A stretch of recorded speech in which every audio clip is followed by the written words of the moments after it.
Hello, this is Yaakov Kronenberg from Jerusalem, and tonight we'll be doing another class in a series of classes on Sagittarius ascendant and Jupiter, the ruling planet, in the different signs. Tonight we'll be doing Jupiter in Virgo. Okay, so Jupiter in Virgo is again another interesting combination. On Jupiter in Virgo, for the most part, is going to fall in the 10th house, the house of career. And so you're going to see a person who is very, very career-oriented as a rule. Right? They're going to try to express their Sagittarian nature through their career. In other words, they're going to work their problems out through their career. And they're going to bring this Sagittarian nature to fulfillment. Right? A Sagittarius, just in a quick way, if you say, oh, everything has its fulfillment 10 signs away from the ascendant. So if the ascendant, for example, in Adam Rishon's chart would be, if you had a person Sagittarius rising, so for the most part, the 10th house cusp will be Virgo. So Sagittarius is religion, spirituality, and higher, and things like that. And the 10th and Virgo on the 10th house cusp, Virgo is service. Right? So the person wants to take his knowledge and use it to help mankind. That tends to be the Sagittarian approach to life, right? They want to fulfill themselves in a Virgo way. They want to serve. Right? They see that the world is a messed up place and people suffer, and they have a good philosophy, and so they want to help people, and they go towards service in all different ways. And you can do that with every sign. Every sign, the sign fulfills itself 10. 10 is the number of fulfillment in mystical astrology. And so everything is going to be fulfilled 10 signs away.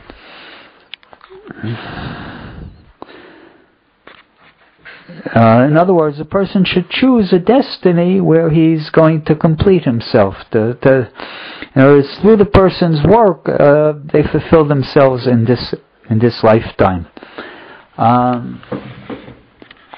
Of course, you can also go forward 10 and you can go backward 10. So if you go backward 10, you'll get to the home. So there's also the idea of building a home. In Jewish mystical astrology, you like to go the backward approach. Right? So you always get the idea of that to build a home is going to be more important maybe than the career. And you fulfill yourself that way. There's two ways to fulfill yourself. Going forward, which is the more secular type of way.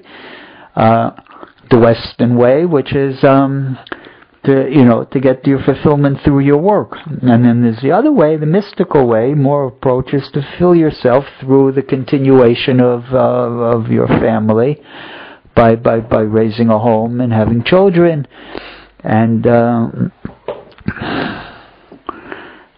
leading them in the right path of development.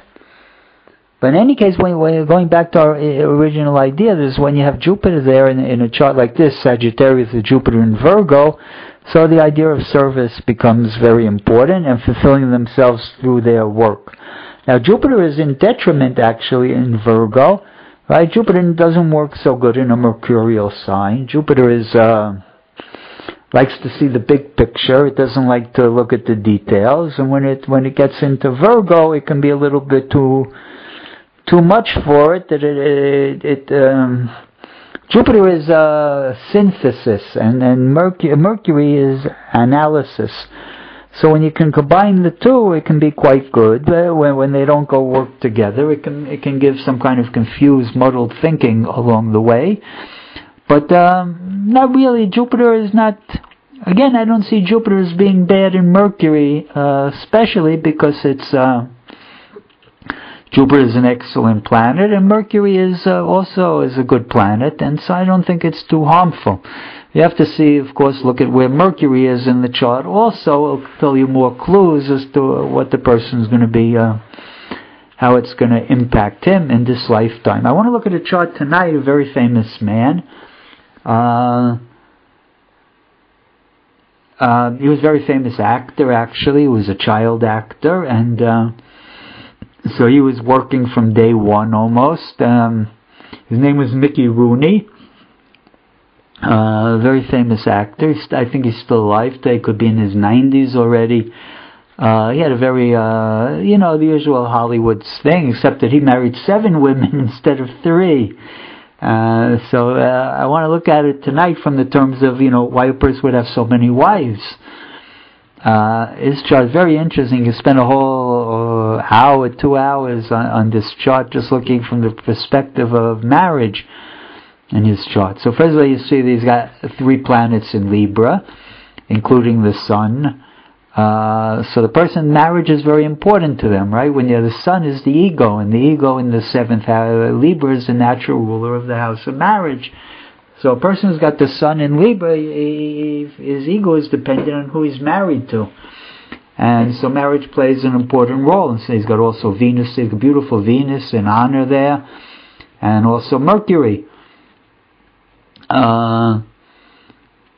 But if you look at his chart, first of all, he's got Sagittarius on the ascendant. Sagittarius is not a homebody, right, by any means, right? Sagittarius likes to be on the road, right? It's the natural ruler of the 9th house, and it likes to travel. It doesn't, it dies in the home, right? It's got Cancer on the 8th house cusp, the house of death, and when the Sagittarius is at home, he dies. He likes to be on the road, and in his chart, he's got Mars in the 1st house in Sagittarius.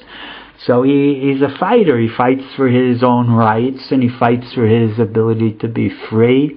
And Mars opposes the 7th house, so that's also going to impinge on his style, right?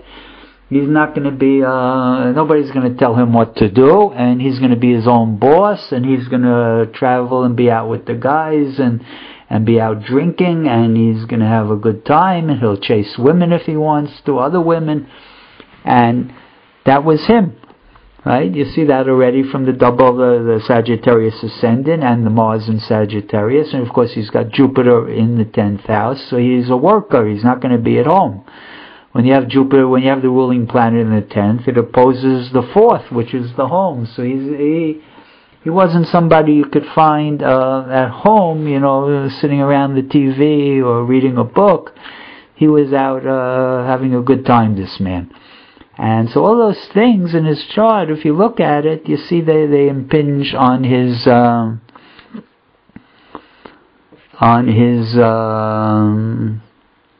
ability to sustain a marriage.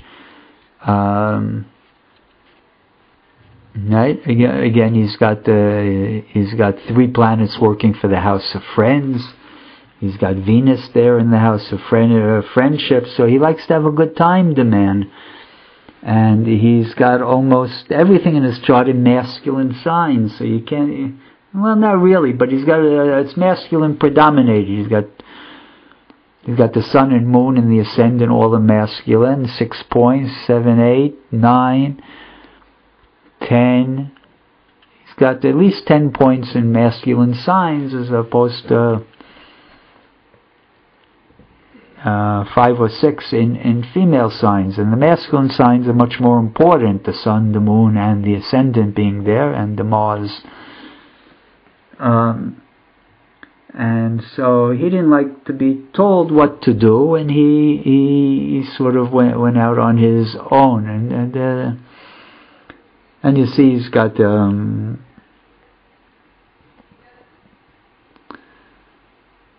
he's got, again, his Jupiter is square to the ascendant, so he likes to be out roaming.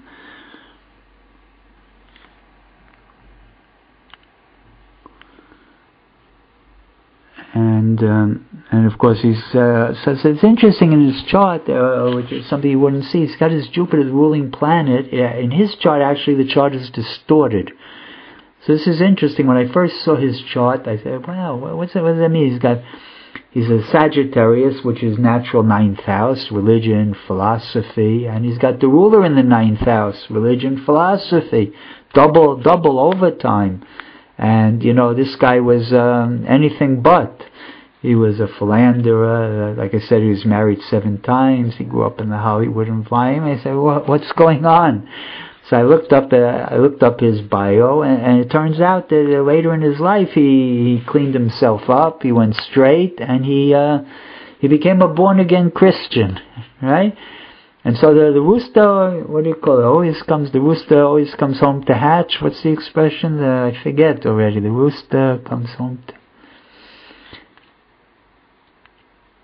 In any case, he came home, and that's his job, right? Even though he's working for the 10th house, it's 10 signs away, but it's in the 9th house, so you would expect that there will be an interest in religion. It came to him later in life, but you see that he eventually fulfilled his 9th house purpose. And I thank everybody for listening.